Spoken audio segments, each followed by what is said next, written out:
அன்பர்களே வணக்கம். இன்றைய தினம் 9/9/2024 திங்கட்கிழமை, விசாகம் நட்சத்திரம். ஜோதிட பழமொழி ஒன்று உண்டு. ஸ்தானாதிபதியை விட ஸ்தானத்தில் உள்ளவன் பலவான். ஸ்தானாதிபதி பலவான் அல்ல, ஸ்தானத்தில் உள்ளவன் தான் பலவான் என்று சொல்லவில்லை. ஸ்தானாதிபதியை விட என்ற ஒரு வார்த்தையை போட்டிருக்கிறார்கள். இதன் அர்த்தம், ஸ்தானாதிபதியை விட ஸ்தானத்தில் உள்ளவனுக்கு வலிமை சற்று அதிகம். இதுதான் பொருள். இதே போல் ஒரு வீட்டிலே ஒரு கிரகம் இருக்கிறது, இருப்பு. இதற்கு பெயர் இருப்பு. ஒரு கிரகம் இருக்கிறது, அது தன் வேலையை செய்யும். சுப கிரகமாயின் சுப வேலை, அசுப கிரகமாயின் அசுப வேலை செய்யும். மேலும் அது என்ன நட்சத்திரம் பெற்றிருக்கின்றதோ அந்த நட்சத்திரத்தை அதிபதி யாரோ அந்த வேலையும் இணைத்து கொண்டு செய்யும். இது எல்லோருக்கும் நடக்கின்ற ஒரு எதேச்சையான ஒரு விஷயம். ஒரு கிரகம் பார்க்கிறது ஒரு வீட்டை,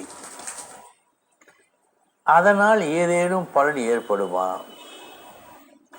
அந்த பலன் குறிப்பிட்டு சொல்லக்கூடிய அளவுக்கு வலிமையாக இருக்குமா?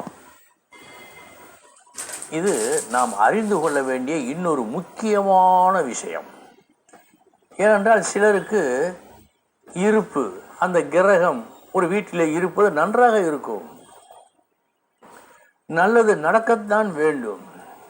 ஆனால் மிக மிக கஷ்டப்பட்டு அவதிப்பட்டு காலம் தாழ்த்தி அந்த பலனை அடைவார்.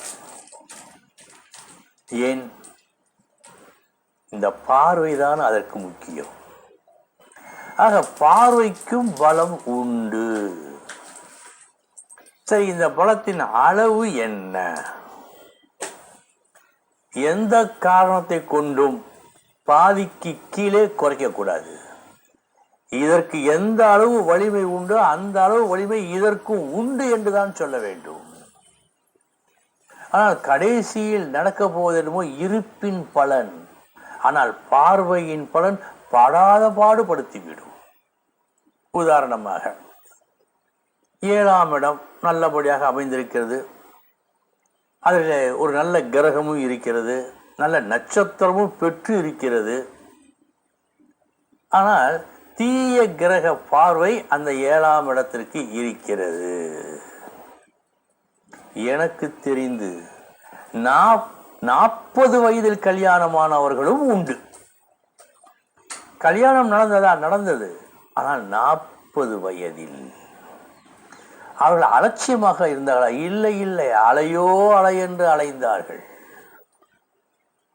ஆக இருப்பு கொடுக்கும் என்றாலும் பார்வை தாமதப்படுத்தும். அதுவும் குறிப்பாக தீய கிரகங்கள் பார்த்தால். நல்ல கிரகங்கள் பார்த்தால் விரைவாக முடித்துவிடும். தீய கிரகங்கள் பார்த்தால் காலம் மிக மிக தாழ்த்திவிடும். ஆக நாம் பொதுவாக இருப்பை பார்க்கிறோம், நட்சத்திரம் என்ன நட்சத்திரம் ஏறி இருக்கிறது, மற்ற விஷயங்களை எல்லாம் பார்க்கிறோம். இந்த பார்வையை அவ்வளவு தூரம் கண்டுகொள்வதில்லை. இதையும் பார்க்க வேண்டும். ஆக பார்வையும் முக்கியம், இருப்பும் முக்கியம். இருப்பு அவர் என்ன நிலையை அடைவார் என்று காட்டுகிறது. இந்த பார்வை உடனே முடியுமா, அல்லது படாத பாடுபட்டு வெந்து நொந்து கடைசியில் முடியுமா என்பதற்கு இந்த பார்வை வேண்டும், உதவும். எனவே இருப்பும் வலிமையானது, பார்வையும் வலிமையானது.